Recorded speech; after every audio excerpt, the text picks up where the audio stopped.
Perfect. And then, that takes us into our next fight. I'm excited about this Canadian one. girl, We got a little Beaver bias on this one. Out of Colborne, Ontario, man. We got Alexis Davis. I think I know someone from there. Really? I've never even heard of this Oh yeah, no, it's probably a hockey player, and I just saw him on a fantasy site when I tried to look up like how many points he had last year.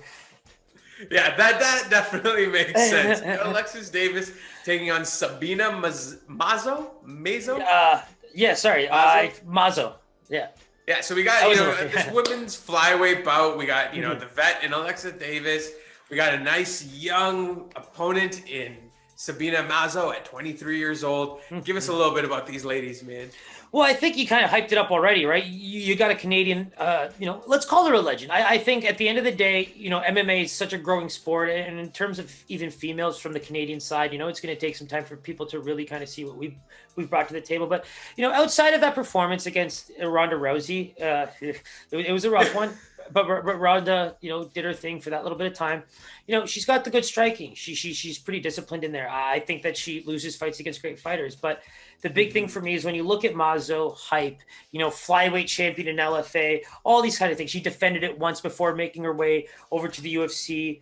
And, it's funny, right? We don't rank these people on our prospect watch because once you get to that 3-fight arena now in the UFC, it's like I could find a whole bunch of people that are probably in that, 4-1 or 3-1 range that are between, 22 and 26. Like it's or even 30. Like I'll give a 30-year-old if he's just, coming to the UFC and starting to find his groove. But, these are the things I really like to look out for. I think when you really think about the Kish fight, did you watch any fights with Mazo? That was probably the one where her youth was tested, just completely bum rushed in terms of striking and trying to weather storms and all that. And you know what? She just did it with ease, with pride.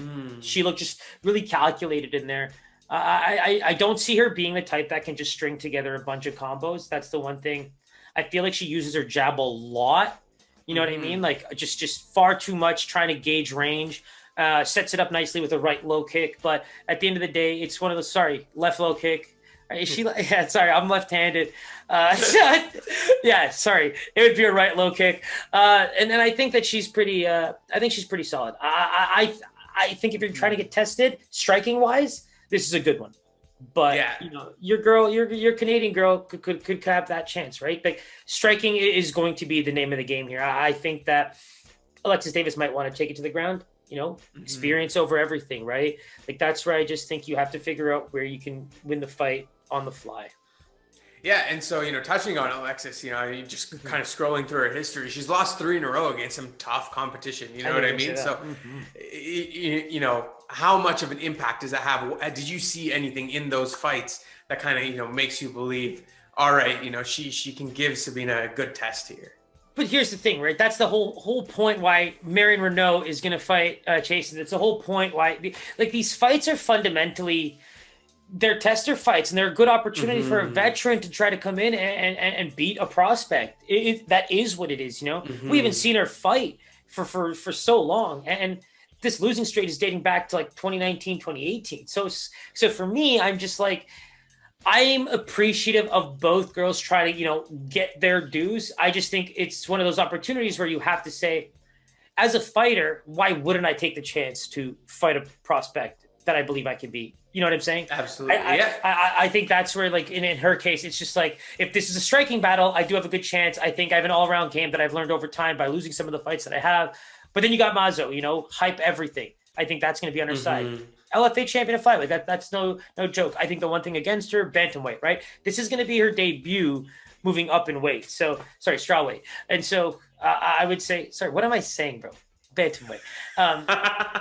So that's going to be, that's a terrible faux pas.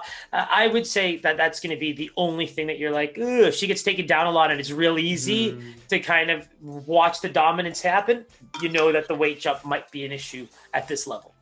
Yeah, absolutely. So let's dive right into the lines there. You want to go first? You want me to go first? I mean, I'm just going to go right out there. I think Maslow's hype is going to be too real. The gap in fights always plays a role with the Demon Boys. So I'm going to go with minus 250 on Maslow's side. Interesting. I was going to go minus 200, so that goes right in line. And let's get it, baby. Let's see what we are looking at here. Oh, where's my man? Where's my man? What's up, my man? Suki hit it right on the dot. Give me my showcase showdown. You know what? Hey, guess what? Give my boy Pies a bell. Ding a ding a ding a ding ding ding ding ding ding. Yeah, exactly. It's minus 250. We both win. Oh man, but that's you right. nailed What do we right say? on the head. Bye bye, demon boys. I curse you. I could. That wraps up UFC Vegas 20. If you haven't already done so, hit that subscribe button, hit that bell button. All our Instagram, Twitter, all that good stuff is there. Give us a follow, give us a tweet, shoot us a message, whatever floats your boat. Peace.